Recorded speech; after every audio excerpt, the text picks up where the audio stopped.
And we are live, Dawn here with Romance Happy Hour, and I am, of course, joined by the amazing Dylan, and she's back. Mm. Yeah, I know, I feel like it's been so long since I've been on here. It was just one time, I but when we go know. every other week, and then when you have like a month with 5 weeks in there or something, it throws everything Yeah. off. So, Well, and how was it? Florida was great until it wasn't, and then and then I was really glad to be, Evacuated? Yeah. yeah, back home again. So, yeah, for those of you that do not know, I was in Florida wrapping up. I was at NINC, if you guys know what NINC is. It's a writing conference, and so I was there until the bitter end, and they actually made us leave the hotel. They had us a mandatory Mm. evacuation because we were right there in St. Petersburg, and then of Mhm. course Ian hit south of there, which I guess it was really interesting for me, having always lived in the middle of the country, to see, what that was all about.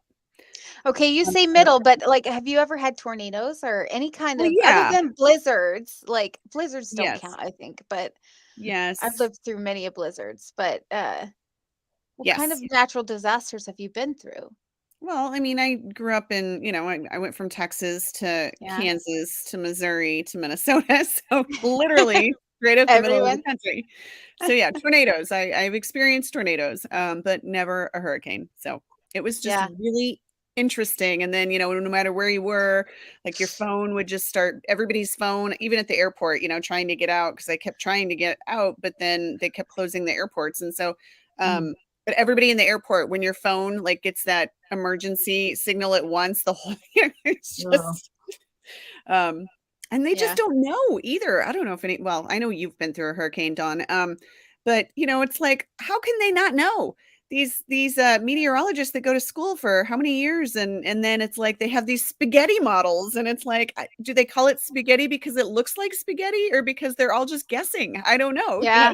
It's like they have no idea where it's gonna hit, and so Yeah. it was very interesting, Yeah. and I It was is. glad that I wasn't there when it happened. And the hotel we were at is fine because, like I said, it all hit south, but I mean, just the pictures that, you see coming out of there are just devastating. Yeah. yeah. So it was, yeah. A lot of the people in Florida, when we were at the hotel, all the locals and everything, they're like, "Ah, this happens all the time." Um, but I think a lot of times it misses, or it's, not as Mhm. serious as they think it's going to be. And I think this one really did, Yeah.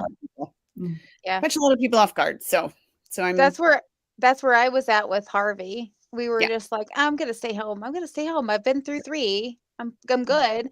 And then, my dog actually, so I know I'm digressing here, but, my dog at the time, she's deceased, but, when we were living in Alaska, she could hear the earthquakes, and so Mm. every time before, like, hours before an earthquake, she would do this deep howl, Oh, and Wow. then 6 hours later, an earthquake would happen. So when we were, down there for Harvey, I was like, "I'm just gonna stay home. Like, I've done mhm. this, and we've only ever gotten a roof leak." And then, my husband took her potty, and she was, like, cowering at the sky, and then she would, like, do these deep howls. Oh, And wow. so he was like, "Nope, gone. You're gone." So we left, and then we lost everything. So Yeah, I'm really happy we evacuated. So yeah. I love animals. Yep, But we yeah. digress and we get dark here. We did, So I know, wow. Okay, let's get back on track. We have, I know we need to talk and let you introduce, but we've been on here 4 minutes yes, now, we haven't mentioned our guests yet. So we I'm have so 2 sorry. amazing authors with us tonight, Julia and Kate. We're so happy to have you with us. Yes, Happy to be Thank welcome. here. you. Thank you. So, let's see, Dylan, real quick, what are you working on? I know you're I super am busy. Yes, I've been extremely busy because I thought I would write while I was at that conference, and I didn't write a word. So I came back and was extremely behind schedule. And I have a book coming out October 27th that I was not really excited to promote because I wasn't sure if it was going to happen. But it is. And so Tasting Temptation, the second Ooh, book in my Whiskey Wars series, is coming out on October 27th. So wow. I know. Congrats. Phew. Congratulations. It's been Awesome. busy. So that's Yeah, what I've been working on. yeah. How about you, Dawn? I've just been editing a book for my agent. Like round 10 of these edits, and I'm about to ready just to scrap this book, but that's what I've been doing. What about both of you, Julia and Kate? Let us know, what are you working on and what are you giving away? What are you reading from? Just let us know. Well, and what do you write? And what do Just you write? Yes. tell us everything about you. Well, my name is Kate Hawthorne, and I write contemporary gay romance. I have been publishing for almost 5 whole years, which is kind of wild because I feel like I've been telling people, oh, been publishing for 3 years, and then I went and did the math because I'm getting some books recovered. And like, oh God, these books are 5 years old. Like, been at this like a little bit longer. I feel like COVID, just like the 2 years that we all pretty much stayed home, I feel like it was just this black hole of time that I Nobody don't know. counts. Well, I'm Yeah. still home. Like, I have another job aside from writing. And so I have been working from home for 3 years. And it's just, Yeah. what is time? Right. I Right. like, I don't even know what happened to September, like, let alone like 2020.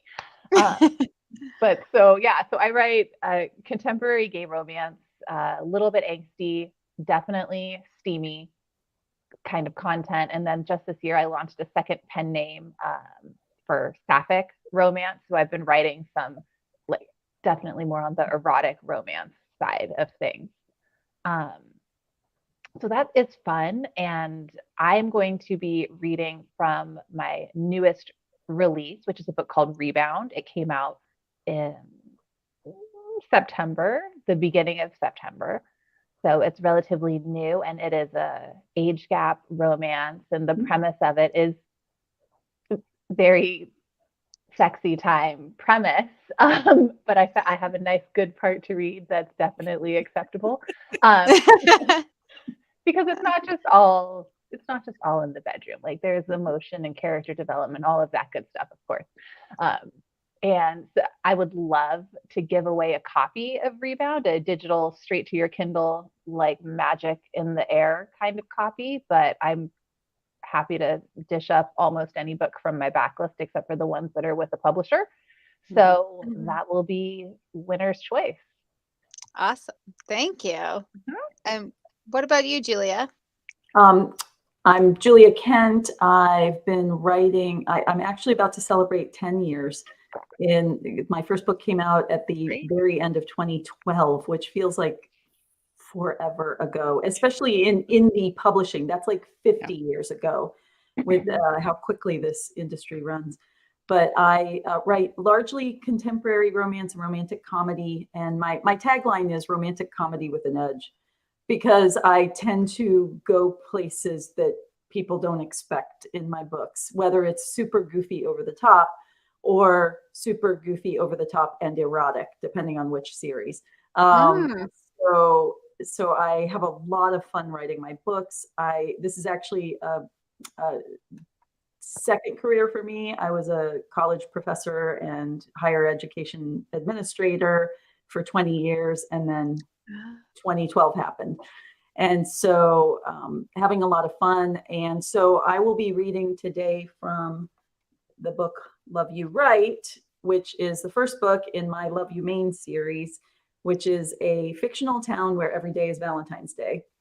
And fun. I'm working on I'm finalizing the third book in that series and working on the fourth book in that series.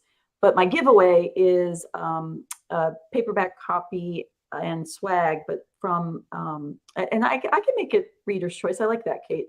I can do Fluffy, which is a different series of mine, or I could do from the Love You Maine series, either one. But and kind of, I identify Dylan with the last minute, like still writing the release, right up to the end. I'm feeling that, like, stop the presses, I found a typo that late. Or I wrote the typo that late, kind of a feeling, which is what makes this industry so crazy and fun and on the fly. Yeah. And I just gotta say, Sarah, thank you so much. Sarah's over here popping it, like promoting you guys. She's popping in your links and everything. Great, Sarah. Thank you. Oh, Sarah's awesome. Thank you, Sarah. Wow. Hi. Thank you, Sarah. I see. Yeah. Yeah, Denise said, Julia, it sounds like a Hallmark town. So yeah. That was kind of the inspiration. I wanted to do something Hallmark-ish, but I write more festinier and I write goofier. So, my heroes and heroines, but especially the heroines, find themselves in really weird, often klutzy or silly or humiliating situations. And then they have to, the comedy comes from the need to be rescued or to rescue themselves. Mm-hmm. And so it was kind of like, well, what would happen if I created this world that was kind of Hallmarkish, but did it my way? And that's what Love You Maine has become. Yeah, it is. Yeah. It sounds like a lot of fun. Yes. Well, without further ado, Kate has graciously volunteered to go first. So we are going to pop her up here. Yeah. Oh God, I'm so big. I'm done. So I just got back from a book signing at the beginning of this month, and my amazing PA sold out every single paperback that I brought. So this is the cover of Rebound. That's what I'm reading. I hope that's PG enough cover, but that's what. Oh my gosh. Something happened on her end. It definitely wasn't us. So, here she is. She's back. Oh my gosh, we lost you. I clicked the wrong button when I went to tab over to my book, and I was like, "What am I doing?" Oh, we love it. We love it. Okay, I'm back. So, as a quick preface, this book is it's gay romance. So it's a younger man named Ben and an older man named Thomas. They're both sort of out of relationships. Ben is out of an abusive relationship and Thomas is out of a 20-year marriage with a woman. So they met each other with the plan to not really do much besides one thing. And then they realized they liked doing that thing together. So they kept doing it together. And then now they're like, oh, well, maybe we should date too. So there's a gelato shop that's down the street from their apartment. They live close to each other. And so this is a scene from one of their gelato dates. And I am just going to read until it gets not PG. I think that should take up the allotted amount of time. So, Thomas tried to ignore the slope of Ben's throat as he spent entirely too long perusing the dozen gelato flavors available to choose from. He took his time, licking from the bins of gelato in the freezer case and up to their names scrawled in chalk marker on a blackboard on the far wall of the shop and back again. It had been a long week. Jennifer was combative when the topic of her new boyfriend came up, and Thomas had dared to ask if he was someone she'd slept with while they were still together. While their divorce had been amicable enough, her answers to him turned malicious and cruel, and that was as much of a yes as he needed. On top of that, Kenzie had stopped answering his messages, and that was probably what hurt him the most. He was sure they'd made real progress over brunch on Sunday, so her silence was perplexing. He hadn't heard a peep from Dakota, but he hadn't heard from him since Christmas, so that wasn't as surprising as the rest. Work had been work, and he hadn't been able to get Ben's line of questioning out of his head. He sat behind his computer day after day, answering phone calls and dealing with supply chain issues, wondering if he was destined to spend the rest of his life in a job that made him miserable. He didn't have a family to provide for anymore, only himself, his rent, and his plants. But was it too late to change? I can't decide, Ben said softly, his nose scrunched. What are you going to get? Thomas huffed, hoping his cheeks didn't darken from his embarrassment. I haven't even looked yet. There's almost too many choices, Ben said. Have you narrowed it down? Mint chocolate, I think, but the caramel cake one sounds good too. Thomas finally looked at the gelato descriptions on the wall. The caramel one sounds really sweet. Ben made a disgusted face and nodded. Decision made. You're right. Mint chocolate it is. Thomas gave a cursory glance to the menu, opting for cookies and cream, which was a pretty consistent flavor as far as he'd ever been able to tell. They each got a single scoop, then took them onto the sidewalk and settled at one of the small cafe tables in front of the window.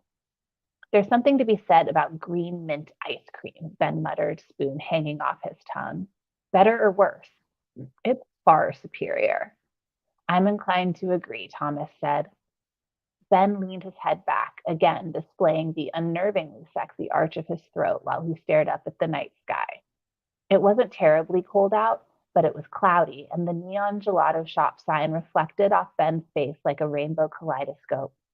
Thomas gnawed on the inside of his cheek, forcing his attention down to his gelato so he didn't stare. So, how was dinner? He asked. Ben sucked another flat spoon of gelato against his tongue, making an indecent popping sound as he let go. It was. Ben pursed his lips and shoveled another bite into his mouth. It was fine. That doesn't sound fine.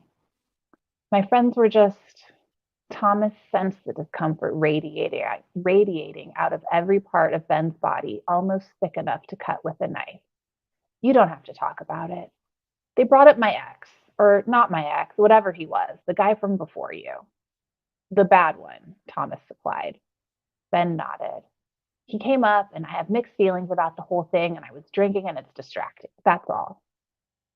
Do you still want to be with him? Thomas asked, even though he feared the answer. He shouldn't have cared if Ben still had interest in his ex, because Ben had already said he didn't have interest in Thomas beyond what they were doing together. So what difference should it make? Definitely not. Ben rolled his eyes like the concept was absurd, and something in Thomas's chest relaxed. He's not a good person.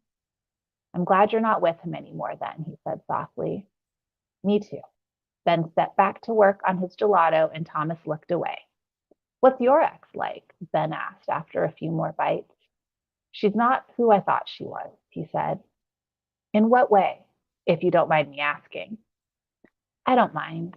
He leaned back against the uncomfortable square back of the chair, allowing the sharp corners to ground him in the present and remind him who he was and what they were to each other.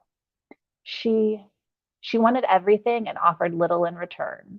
I thought that was what I wanted, to provide for a family, but it felt so one-sided. That sounds as unfulfilling as your job. Thomas snorted, rolling his eyes and letting out a long breath. It was a good life until it wasn't. So, have you always been interested in men? I don't know, he said, turning his attention after Ben's toward the sky. He couldn't tell if a storm was coming on or not, but there wasn't a single star in sight. I never really thought about it because I had her. She started cheating on me, or I found out she had been, and after that I allowed my mind to wander more than I had before. And it wandered to men? Ben licked the last of his gelato and dropped the spoon into the empty bowl. Thomas had barely touched his, and it had started to melt around the edges, creating a milky white pool at the bottom of the cup.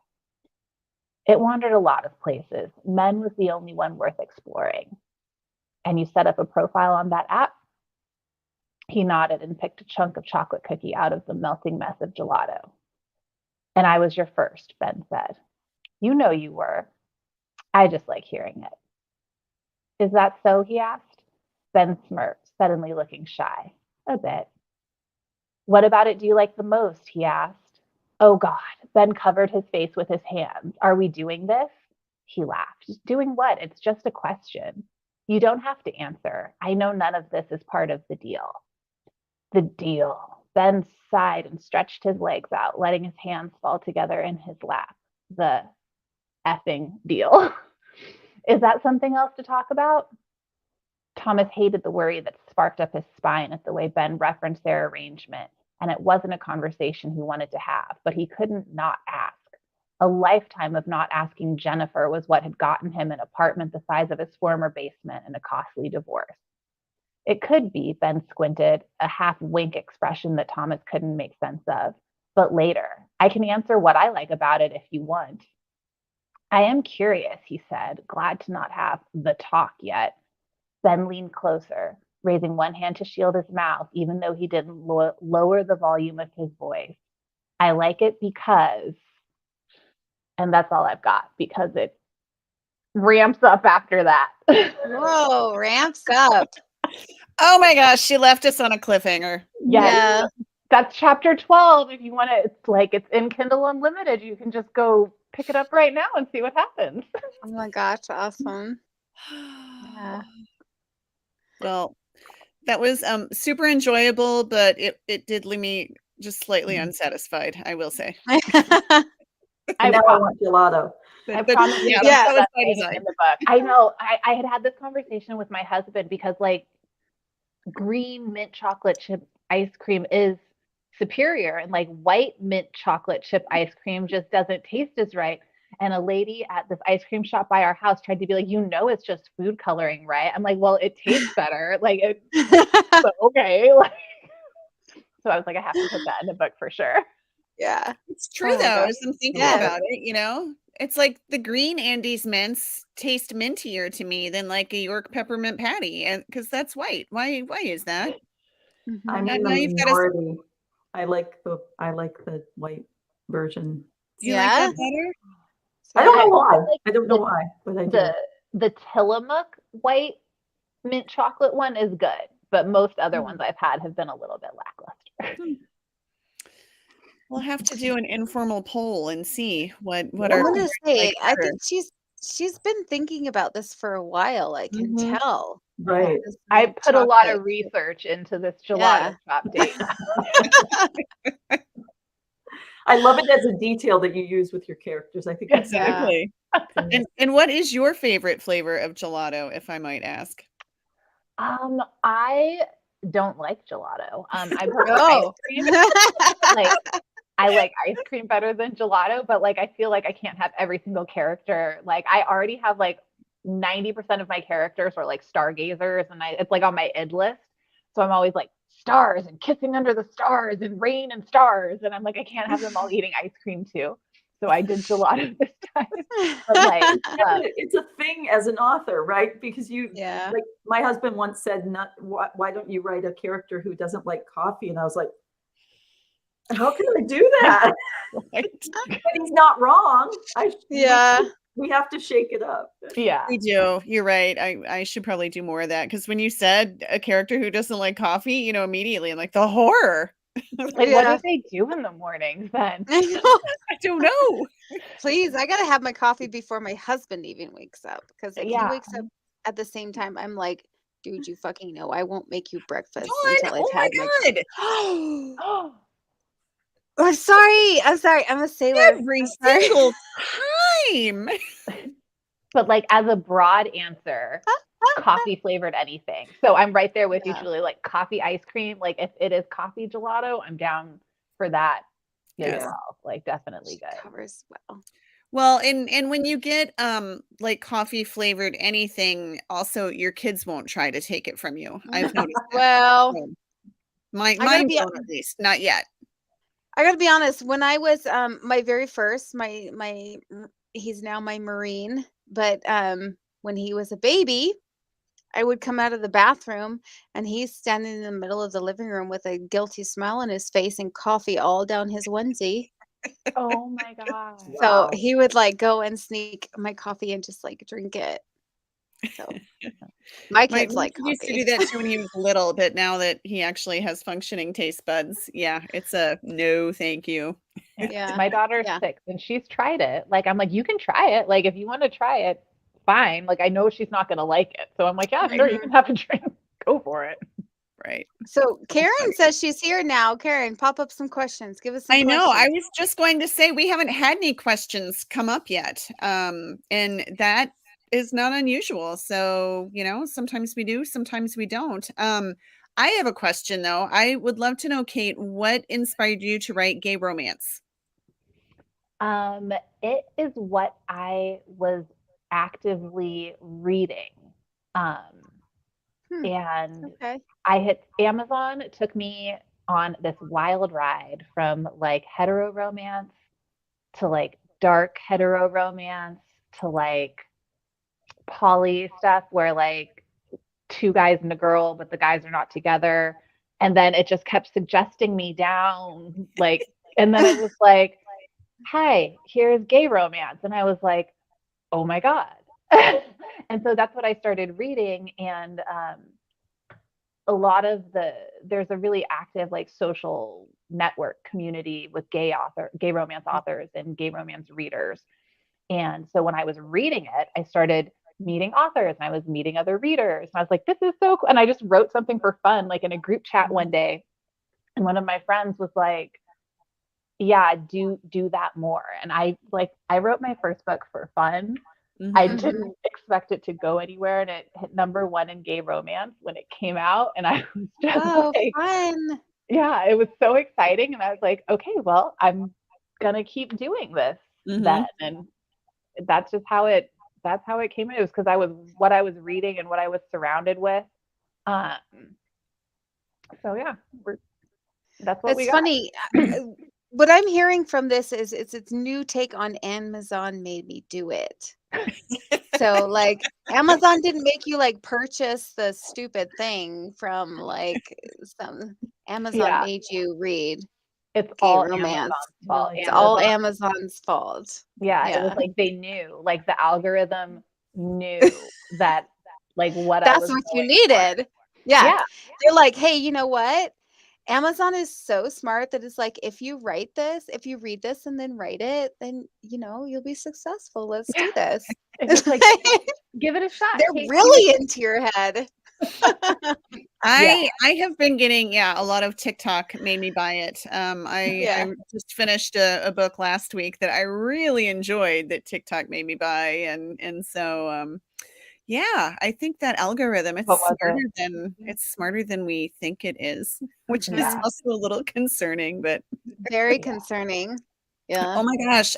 We have the questions Oh coming. my gosh, there's so Karen. many there. Well, We it's love Karen. Karen. I love it. Karen, I think in a past lifetime was like a cross-examining attorney that I don't know. She fires them off. Yeah. But yeah, we should go ahead. Let's cover a couple of them, and then we want to make sure we have time to hear from Julia too. And I think Karen probably missed most of your reading, Kate. So that's okay. So she is but she's just tossing them up here. So I did see one though. She was saying, what are your thoughts on discrete covers? So I would love to hear from both of you. Yeah. I'm actually discrete covers. I'm in the middle of I'm not going to say which series because that would be a spoiler, but I'm in the middle of recovering some paperbacks and having an absolute blast.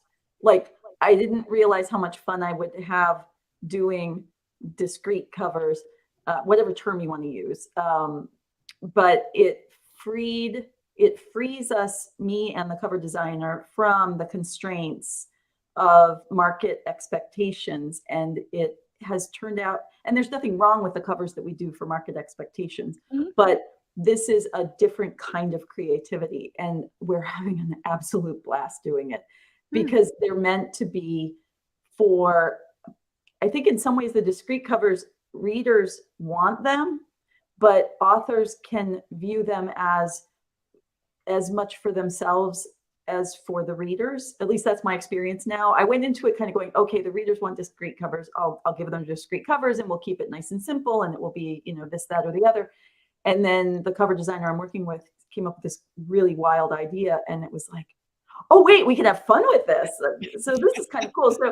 So I still think there's plenty of room for Manchester and for couples and all of that. But my experience now, going into it, kind of assuming it would be, okay, whatever, I'll do this because it's a thing to do.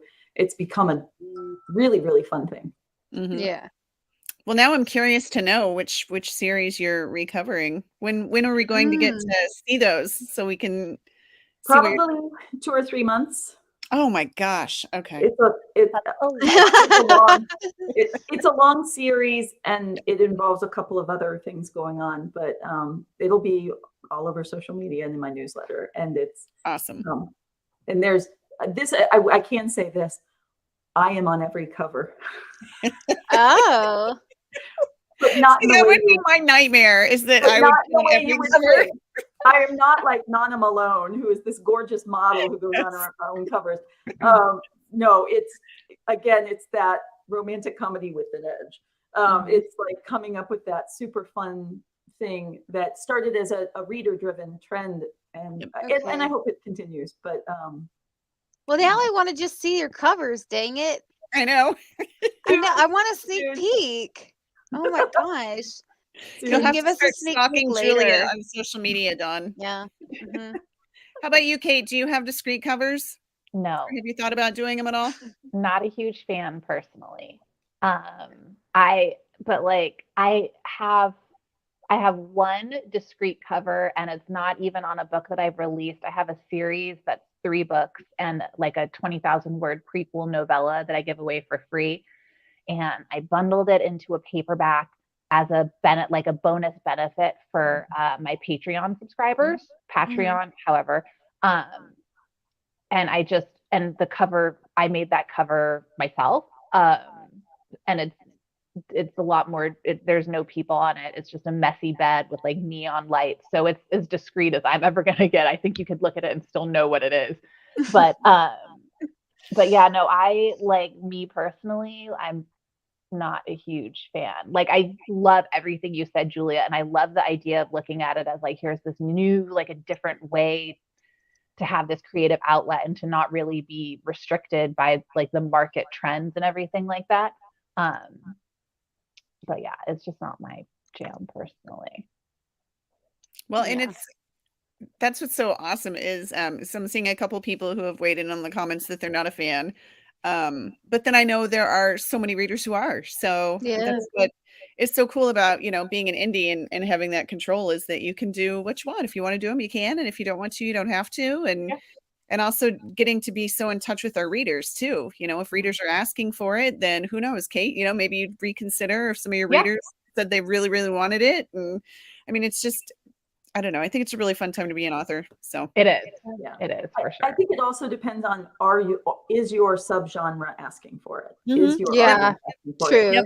In my case, it combined. It wasn't so much that people were asking, but I also am celebrating the 10th anniversary coming up of my indie publishing, and so more and more of my series are starting to hit that, and so it was combining that. But I do know that there are folks in the industry who don't like the word discreet. It's like Mhm. the word sweet or Clean. clean. Right. Yeah, clean. That's the word I knew there was a different Yeah. one. It's like some people don't like that word. Like you can say object cover, Right. and that doesn't generate controversy. But you say Alternate cover. or alternate cover. Yes. So, Yeah. Yes, we're so controversial in Romance Landia, aren't we? Yeah. All right, let me But- see if there's another question. Let's do one more question and then we will look here, Karen. I know you've given us so many options. Let's do this one. What is your favorite time of the day to write? And this kind of gets into, because it's always fascinating for me and Dawn because we get to talk to so many authors. Like, what's your process? Is there a certain time of day that you like to write? Are you a plotter or a pantser? Because yeah, we like to see how everybody else operates because we're all so different. Yeah. Well, I'm a pantser. Okay. Look, yeah, I'm a pantser for sure. And I write in the mornings. I get my best writing time done in the mornings after my husband leaves to take my daughter to school.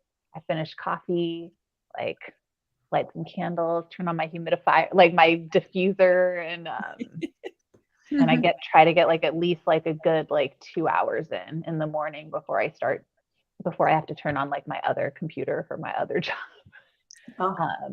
But yeah, so definitely morning is my favorite time to write. Actually though, like pre-COVID, my favorite place to write was on an airplane. Like I got so much writing done when I was traveling. I had a little screen hider, like privacy screen thing on my laptop so nobody could read it. But no Wi-Fi. Like there's nothing else for me to do. There's no distractions. It's just me stuck in a seat for 4.5 hours. I'm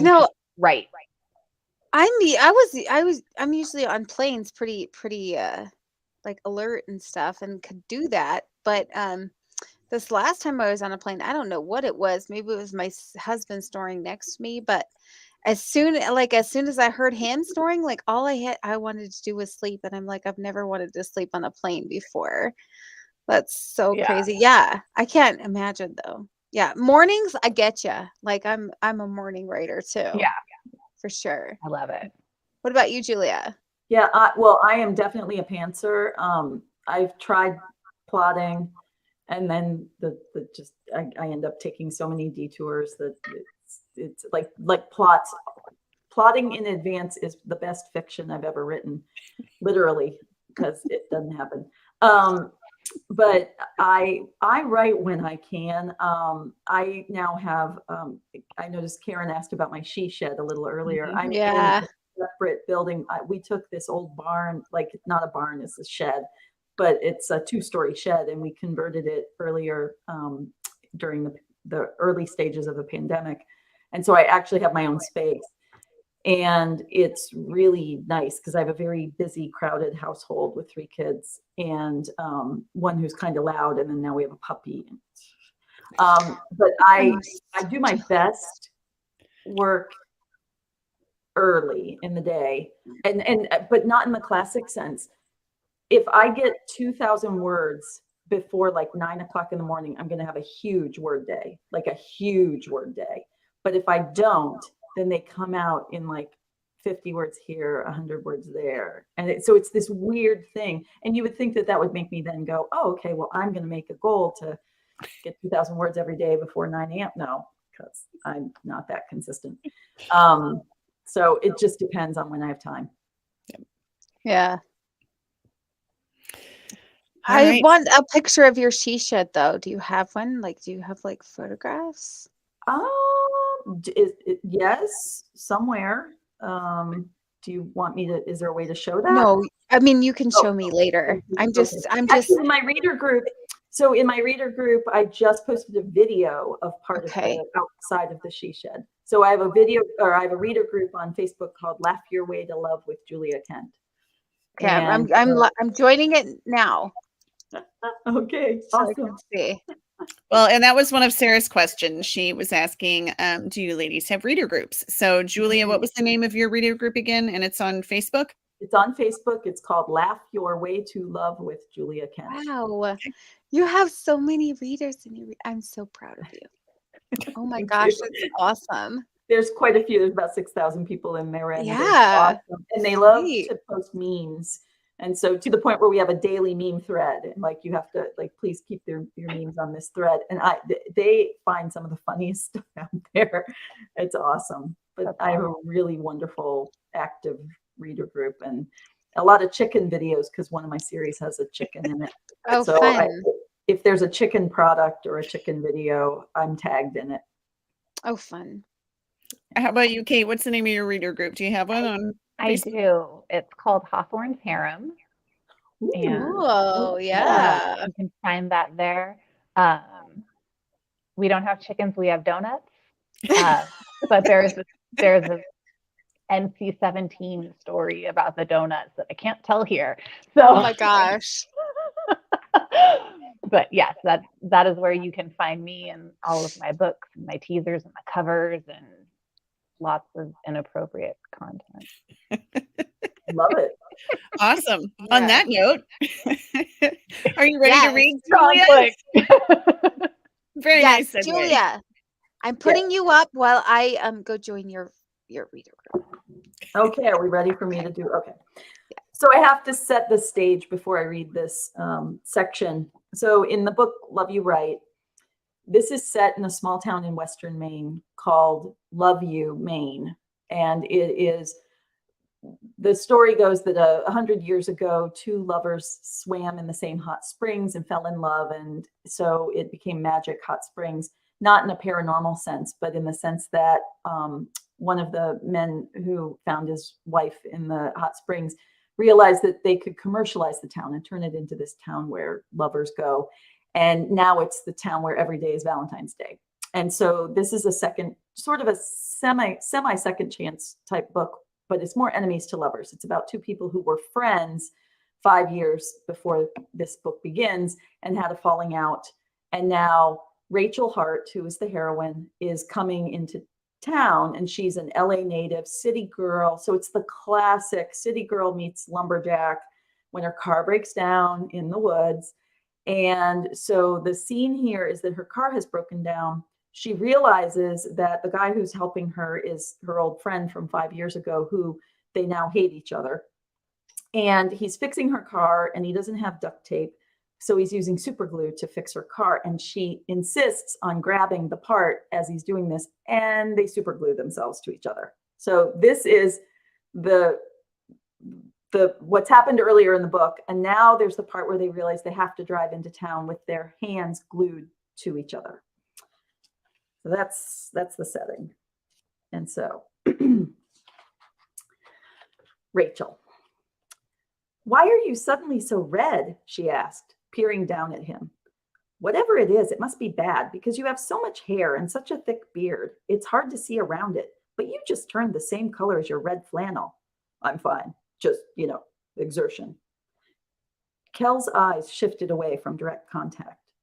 Instantly alert, pride being stripped away with each degree the air dropped, she felt every layer of restraint and control being stolen away, all under the watchful eye of a man who still didn't believe her. Plus, her bladder was screaming.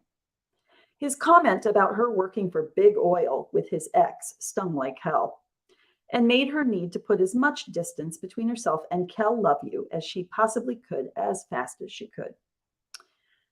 You can drive, she conceded, gesturing toward the truck. He averted his eyes again. Yep. He sighed and lifted their joined hands. You think this through? Think what through? I want to get to the ER. Let's do it. You think for a minute about how we have to do it. Do the mental geometry. Geometry? What does geometry have to do with this? It's a truck. You climb in, turn the key, and drive. Throwing a bit of his own sarcasm right back felt good. Sort of. I mean the logistics of how to drive when our hands are stuck to this. He pointed to the hose. What? I see I have to paint a picture for you. Kel pulled his left hand, the one attached to her right hand, and gently tugged her until they were standing behind the truck. Positioning their bodies, he aligned her behind the driver's seat and himself behind the passenger's seat, their arms stretched between them. I told you I can't drive a stick shift. Right. So, Rachel, how do we need to move our bodies to get in the truck and make it into town? She moved to change places with him and instantly saw what he was alluding to. If they turned around, he was facing away from the dashboard, and you can't drive a car that way. If he was in the driver's seat, she could be in one of two places. In the road, with the driver's door or window open, or in his lap, facing him. Oh no, she groaned. This just went from bad to way worse. I cannot believe this. I didn't want to work on this project at all, not one little bit. But my boss said the connections I had to Love You via my mother and her stupid little reality show were going to help me. And you. What about me? You weren't supposed to be here. I'm from here, Rachel. If anyone's out of place, it's you. But you loved living in D.C. You said you never wanted to move back. You were a city guy converted to urban life. My mom said she never saw you when she worked on her show here. I assumed you were in L.A. or Chicago or some other big city. Assumed or hoped. Does it matter? People change. A plume of pure rage warmed her, making her bladder ache even more. You know, Rachel said, struggling to control her voice, looking down at the state route below them. We could flag down a car. I'm sure plenty will drive by. Or you could call a friend to come get us and we can ride in the back seat. She didn't mean to sound so cheery at the end, but the idea suddenly came to her and it was a relief compared to the alternative. He huffed. I don't have magic cell service any more than you do, Rachel. Don't you have, like, a CB? A what? You know. She waved toward his truck dashboard with her free hand. The kind truckers use, from before cell phones. You think I have some super secret lumberjack forest radio I can use to call for a rescue when some city girl glues herself to me? That's not what I said, and you know it. Do you purse your lips and whistle to get the woodland creatures to clean your apartment for you in L.A.? Stop it. A buzz shot through her, one she detested, her bladder ready to secede, But it wasn't just the tension between them or his cutting, sarcastic remarks that made her feel bad. It was that Kel had really changed. One of the most refreshing parts of their friendship in DC had been his non-judgmental kindness. Never a pushover, Kel had a way of being a strong man without needing to use negativity to reinforce it. And unlike at home, she never felt like she had to prove herself around him, never felt cut down, sized up, or on edge.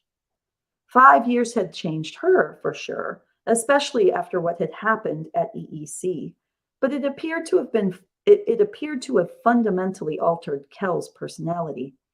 The man standing before her was an entirely different human being, and that filled her with a sick, bitter feeling that was quickly turning into tears because she really, really missed the old Kel.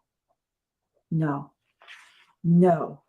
she was not going to let Kel make her cry. Rachel wasn't 23 anymore, duped by his ex and in way over her head in a cutthroat environment she only saw clearly in hindsight.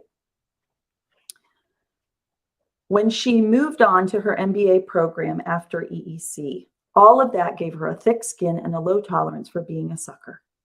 After graduation, she'd left environmental concerns behind and taken the most prestigious, ambitious job she could get with a large international chocolate company that had landed her here in Love You, Maine, staring at a Love You who most definitely didn't love her. The silence that stretched between them felt like an eternity, a hollow pull inside that tunneled deep down. Her warm coat wasn't warm enough. A shiver started again, beginning with her heart. There is no way I'm straddling you so we can get into town. We'll just have to wait it out until a car drives by down there. Best way to do that is to actually go down and wait on Route 33. He eyed her boots like they were rattlesnakes. I tried that and you saw how it turned out. I could carry you down the hill.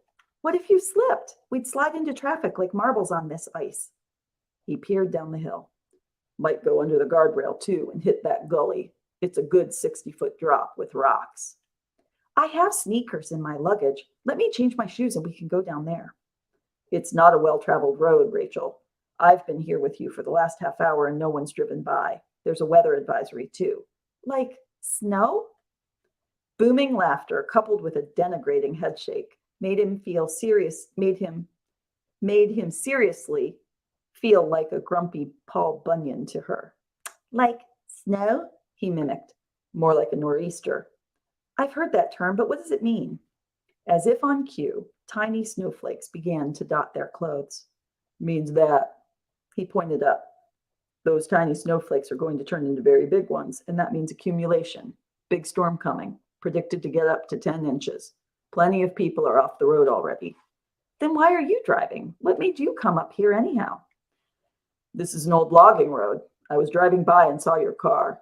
No one drives up here ever, but some dumb programmers for a GPS company got the roads wrong, and every so often it tells tourists like you to take this route. If your car hadn't broken down, you'd have gone a good mile in and gotten stuck. You need a chainsaw and a winch to make it through that road. Even four-wheel drive won't cut it. Why on earth would GPS not know that? Because algorithms are smarter than people, he said cynically. Didn't you know? The smart thing to do would be to send a human to observe the roads and document it, but I don't make the rules. He looked at their glued hands and sighed. I just fix the messes. She wasn't touching that comment with a 10-foot pole. Look, I like my idea about my sneakers. Let me... A howl pierced the air and she lost her grip on the truck, sliding down and colliding with Kel. He caught her, their faces inches from each other. What's that? She whispered. Coyote? Likely not a wolf, but who knows? You're kidding. She leaned back and Kel dropped his arms from her. Bears, fisher cats, coyotes, bobcats, you name it. All of them could come out if we stay here long enough. You're trying to scare me. No, I'm stating reality. You're in backwoods Maine.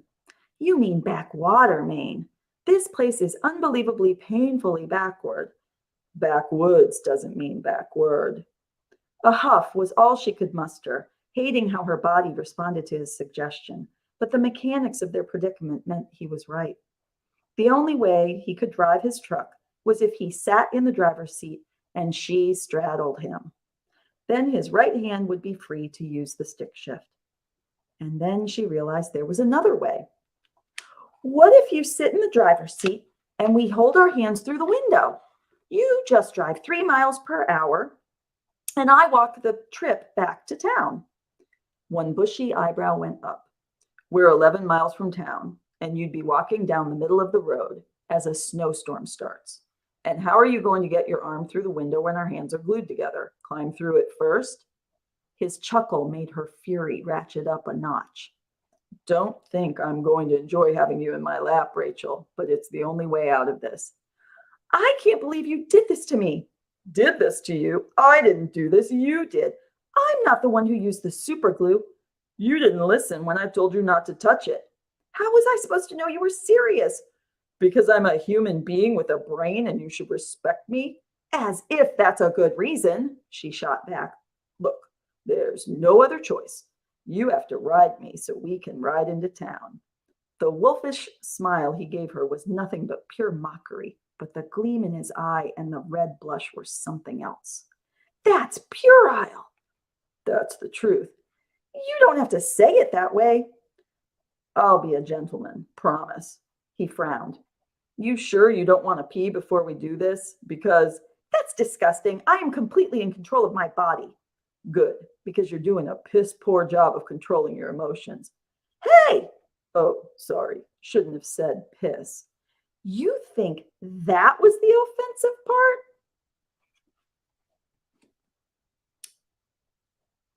I don't know. I can stop there. I don't know about time. I lose myself in it. That's perfect. I gotta say, gluing hands together is a whole new take on forced proximity. It is a forced proximity book. That's real close. My reader group was so helpful because I said, all right, without spoiling the book when I was writing it, I needed help. And so I said, I need a mechanical problem a car could have where you'd have a part and you wouldn't have duct tape, but you would use super glue to fix it. And I got all of these wonderful, wonderful women in my group going and talking to their mechanic partners, husbands, brothers, dads, whatever, coming back and going, well, why would you use super glue? And I was like, I have to use super glue. You're like, just tell me. I just need to use super glue. I feel that, Julia. My husband is a mechanic, and I had like a character who had like a car problem issue, and I'm like, what's something where the car would be broken for like 2 weeks to repair? And I got like a dissertation. I'm like, I'm not even going to go into this much detail. Like, I'm writing romance, not like a auto manual. Like, just give me like some parts. Like, give me 2 sentences. 2 sentences. I'll fill in the rest later. Yeah. It's like I'm writing a book with a 14-year-old side character in it who plays League of Legends, and my middle child is on an esports team at the college level, like he's on the top team. And so I need an example that shows a particular character trait in the player. And they're sending me videos to the games and he's like, well, I was like, no, I just give me those 2 sentences. Yeah. But just like, I don't want to do the research. You are my research. Just tell me. Right, my book's paying your tuition. Give me 2 sentences. Oh, funny. Yeah, I don't know how many times I start writing and then I like need to research something for literally 1 or 2 sentences, and then I get into this deep hole of like research, and I'm like, I just need a sentence.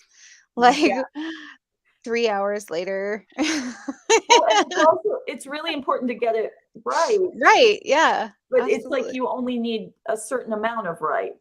Like, and that's like the bare minimum. Readers will catch you if you get it wrong. Oh, and bless them.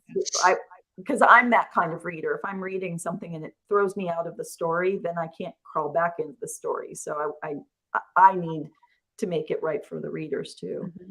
Yeah. Yeah. Yep. I love the super glue story. I actually had a accident with super glue. I didn't get stuck to anybody, but I did glue my son's eyes shut one time on accident. And so it was Yeah. Super glue is very dangerous. Oh my Yeah, God. it is. It really is. Oh, I'm so sorry. Well, I Oh. was gluing a toy, I was gluing a toy like at the counter, and you get, when they get get stuck a little, and you just go to squeeze it, and it shot out, and he was like right here, and it shot out, and it went on his face. He immediately went like this. No. Oh. So yeah, So what did you have to do? Like, how did you fix that, Dylan? Vaseline. Okay. I You mean, it didn't go didn't to get the in his doctor and be eyes. like, He just please like don't rubbed investigate it me. all over his face, and then then he looked like I mean, this sounds bad, but he looked like a burn victim, because his face and all of his skin was like all kind of stuck together. And it was awful. So Oh, poor kid. lots of All the Vaseline. stories he's gonna tell. I just had to sit there and Vaseline. I don't know how your people get super glue off. I'm sure they have another way, but yeah, every time when I was Googling it, it's like acetone. I'm like, I'm not putting acetone on his face. I mean, it's just, and of course it was the 4th of July. So, I didn't want to take him into the ER with Oh, like total bad mom moment. So yeah, so if you ever do get super glue stuck on you and it's not a body part that you want to use acetone on, you can use Vaseline and just like I mean, Massage it. wow. it took a long time and just rubbing the Vaseline, and it finally, dissolved it and everything. But yeah. So yeah, super glue is super glue can be very sticky. Yeah. So yes, everything was fine. And now we get to tell the story about, the time that mom glued his So eye. basically, what Dylan's saying here is you better not have a reader like Dylan who has had that experience before and could say, hey, they didn't need to go down to town. They just needed Vaseline. Yeah. Yeah. Well, and it's funny the things you have to think about when you're setting this kind of scenario Yeah. up in the book, Yep. because he says to her, well, you've got all that fancy luggage. Don't you have a nail polish remover in there? And she's like, as if I do my own nails. Right. And I Yeah. had to think of it that way. Right. And so, Right. and then Vaseline, I didn't think about Vaseline, but Yeah. But why would you have Vaseline and I never don't mind. know. Is he a mechanic? first Maybe generation wouldn't mechanics. have Vaseline. knows? It's a romance novel. There's no telling what he's got in the center console of his truck. But yeah, we'll just not go there. Something convenient. He has something convenient. We'll just not go there. Oh my gosh, so many thoughts just went through my mind that I'm gonna have to research on my own now. Like, You know what, kind of Dawn? stuff. That's what we love about this show. You just never know what's going to come up. I think I'm looking back now to see if there are any other questions. I have a lot. Yeah, I think Linda. Denise had- Linda asked a question. We'll put Linda's up here. Linda wants to know what led you to start writing. So why don't you both? I kind of answered this already earlier. Well, Amazon what led you to write gay romance? Did you try writing something besides gay romance first, or was that your first and true love of? Awesome. My one true love. No, I mean, I've always been like a reader and a writer, like my whole life. I remember like writing stories and like as a child up through junior high, through high school. And, like nobody ever looked at me and was like, hey, Kate, you can be an author. Mm-hmm. Like when I was in high school, nobody was like, hey, this is an actual money paying career that you can pursue. I was going to go to college and become an English teacher, which is not the career path I ended up on at all.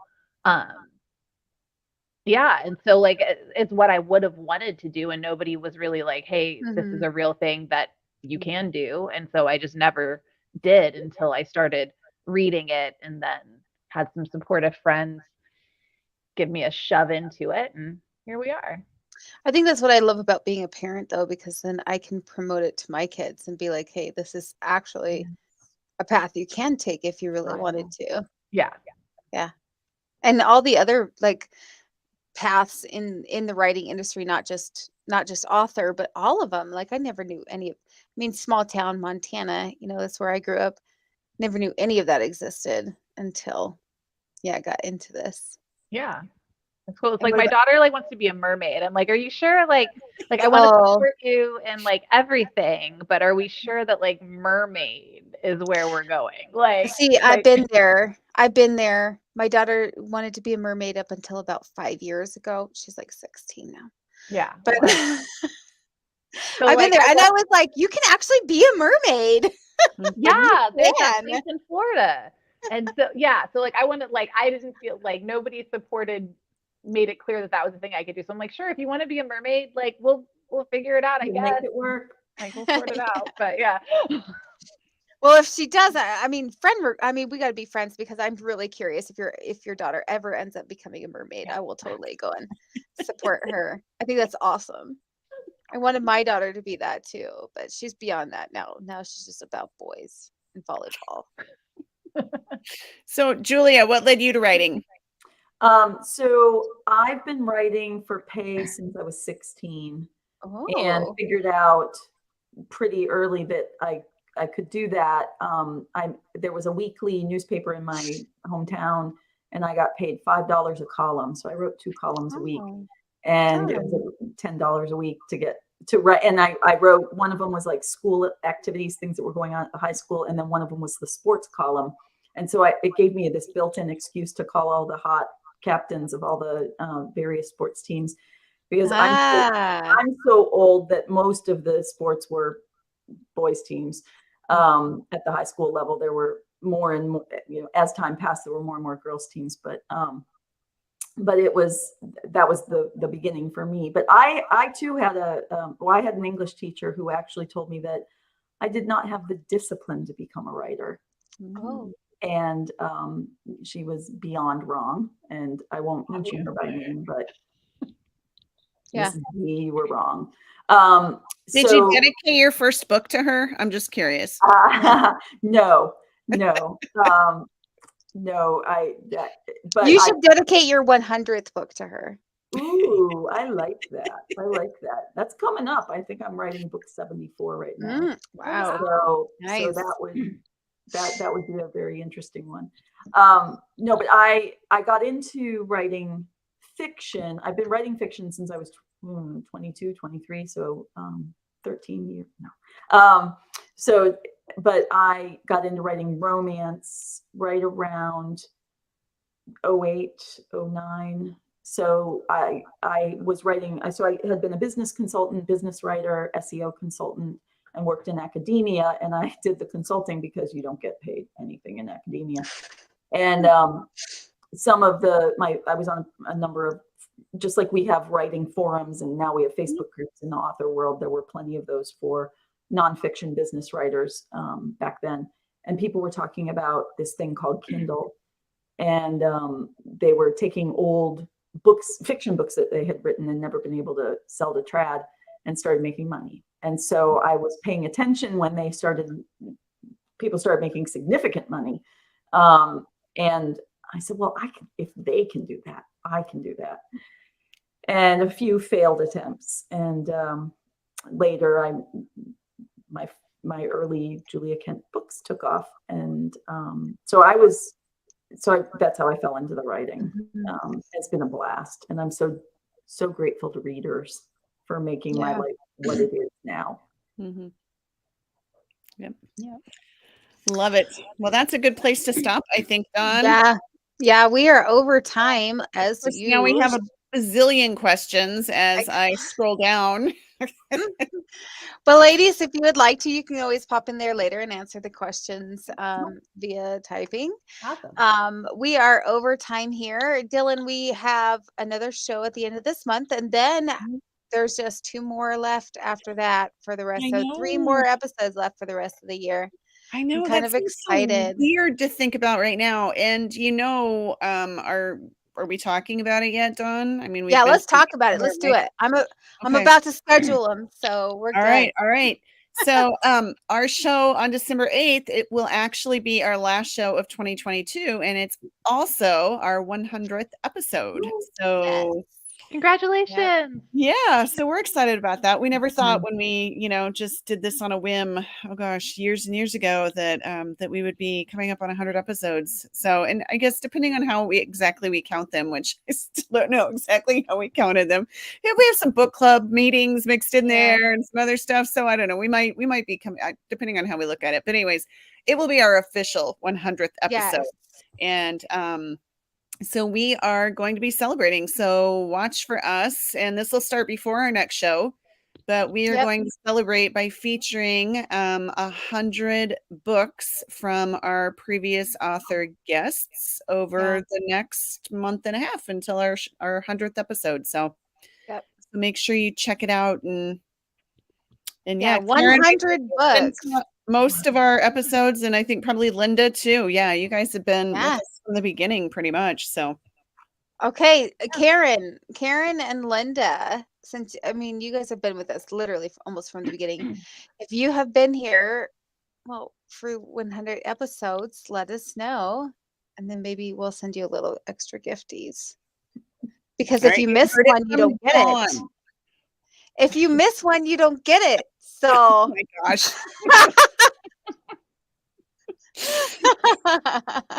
So you're going to make people go back and watch all 100 episodes before December 8th, right? No. Send me your addresses. We'll give you some gifts. Yes. We love you guys. So we've got some exciting stuff coming up. But that we'll be talking more about that next time and before next time, because we're going to start promoting that. Yep, Dawn's got some stuff coming up. So so before we wrap up tonight, Kate and Julia, thanks so much for being with us. I know we've got some goodies up for grabs on our Romance Happy Hour Facebook page. And then where is the best place for people to find you? You can find me at jkentauthor.com. That's my website, just jkentauthor.com. And then I'm on social media. I'm on Facebook more than anywhere else. But I am on Twitter and Instagram, and I still haven't done TikTok yet. But I'm getting there. So jkentauthor.com. Thank you. And thank you so much. Thank you. This has been fun. Thank you for being with us. Yeah. And you can find me at katehawthornebooks.com. And I am all over social media. I'm on Facebook as Kate Hawthorne, Twitter, Instagram. I am on TikTok, but I don't post, like, most of my content is not book related content. So it's just like a little procrastination tool. So you're lucky that you're not there, because it is a time suck. But is it spicy? That's the question. My TikTok content? No. Okay. No donuts on TikTok. My do you dance? Do you dance? Oh God, no. Okay. All right. My Twitter content is spicy. Okay. Yeah, Twitter is spicier. But yeah, so that is where I am. And I'm there a lot more than I should be. I'd probably have a lot more books published if I was not on social media as much as I was. Wouldn't we all? Yes. But yeah, like, thank you guys so much for, like, having me. This was a lot of fun. Yeah, it's absolutely. Thank you. Thank you so much. And with that, I'm going to push the end broadcast. So here we are. Thank you for joining us.